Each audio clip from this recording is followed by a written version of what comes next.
The Battle of Buxar in 1764 marked a turning point in Indian history.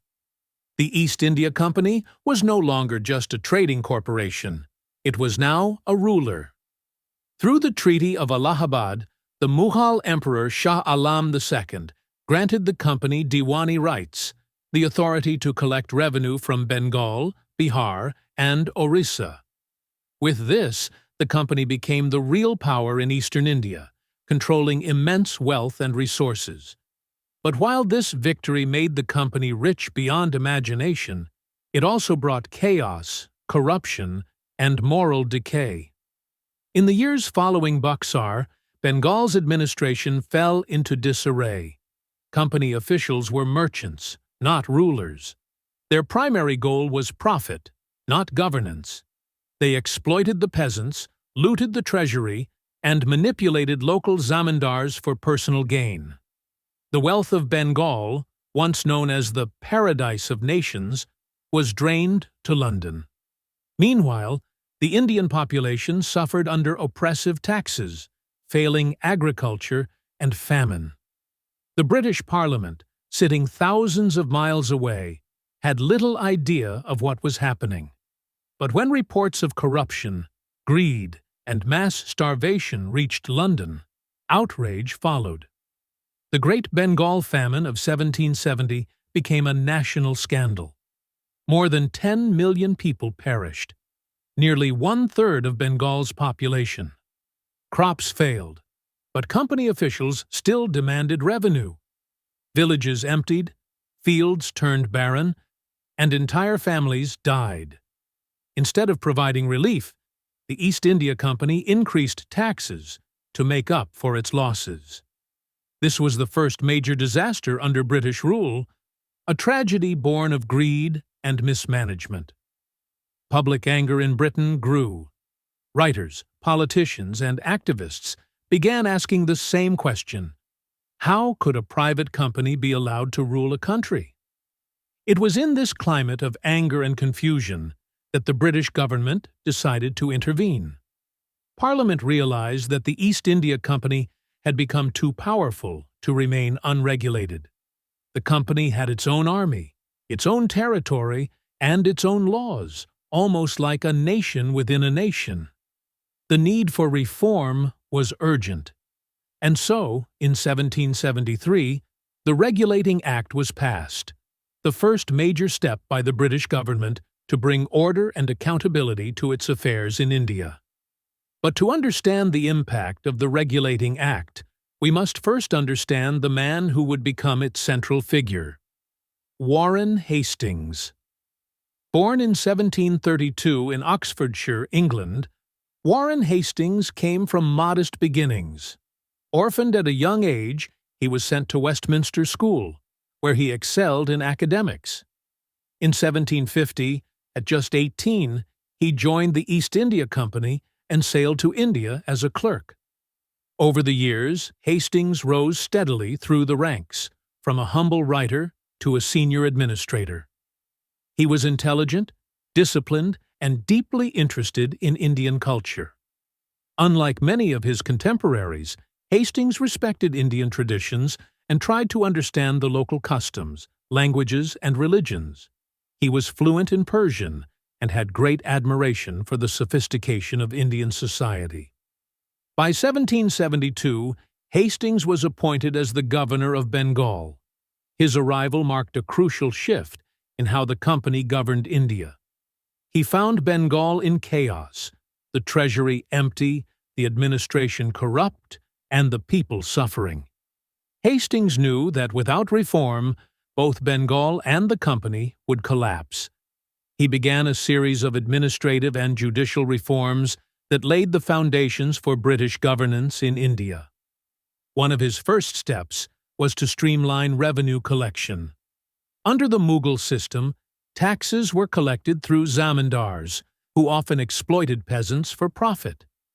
Hastings replaced this system with a new arrangement known as the settlement system, where company officials directly managed revenue. Though not perfect, this reduced some corruption and created a more structured financial administration. Next, Hastings turned to the judicial system. At the time, there was no uniform legal framework in Bengal. British officials applied arbitrary laws, while local judges followed Islamic or Hindu traditions inconsistently. Hastings established two courts, the Diwani Adalat for civil cases and the Faujdari Adalat for criminal ones. These courts were presided over by Indian judges but supervised by British officials. He also introduced the idea that Hindus would be judged by Hindu law and Muslims by Islamic law, a principle that reflected his respect for Indian traditions. Despite these reforms, corruption within the company persisted.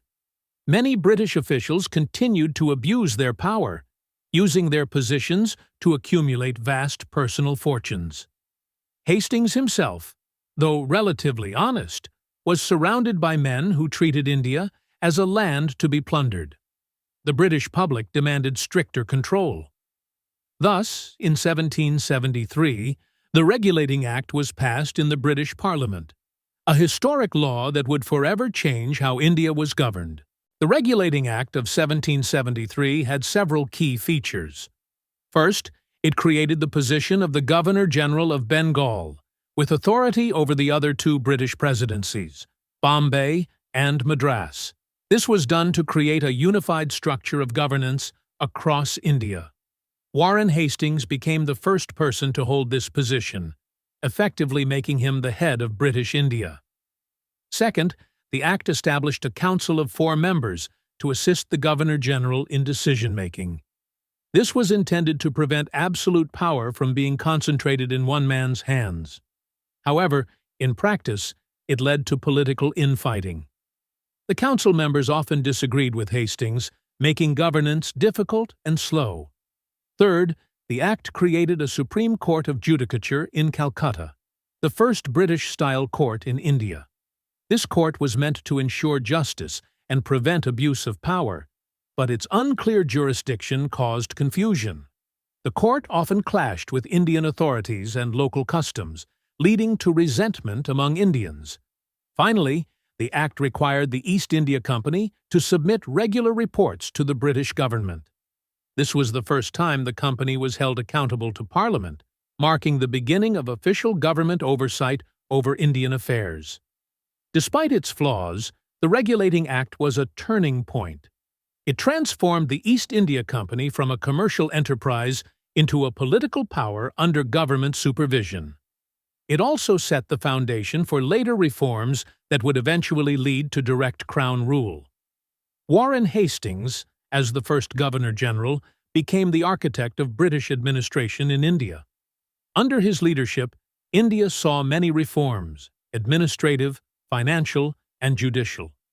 He encouraged education, supported the translation of Sanskrit texts, and even promoted the study of Indian law and philosophy. However, his tenure was not without controversy. He faced accusations of cruelty, corruption, and misuse of power. His handling of revenue policies, wars in southern India, and his conflicts with other company officials, particularly Philip Francis, led to bitter rivalries. The most famous controversy was his impeachment trial in Britain, led by Edmund Burke in 1788. Hastings was accused of misconduct during his time in India, of exploiting Indian rulers, suppressing rebellions with excessive force, and allowing corruption to flourish. The trial lasted for 7 years and became one of the most famous in British history. Although Hastings was eventually acquitted, the trial exposed the moral dilemma of British rule in India, the clash between profit and governance, between greed and justice. In retrospect, Warren Hastings was both a reformer and a product of his time. He genuinely sought to bring order and structure to India's administration, but he operated within a system driven by exploitation. The Regulating Act of 1773 was the first step in Britain's long process of learning how to govern an empire. It was far from perfect, but it marked the beginning of political accountability and legal structure, concepts that would define colonial rule for the next 150 years. The story of Warren Hastings and the Regulating Act is more than just the tale of one man. It is the story of how Britain began transforming from a nation of traders into a global imperial power. It shows how commerce gave birth to empire, how greed forced reform, and how reform slowly turned into rule. In the next episode, we will explore what followed, the Pitt's India Act of 1784, and how it further strengthened the British Crown's control over India, continuing the transformation of a private company into an empire that would rule the subcontinent for nearly 2 centuries.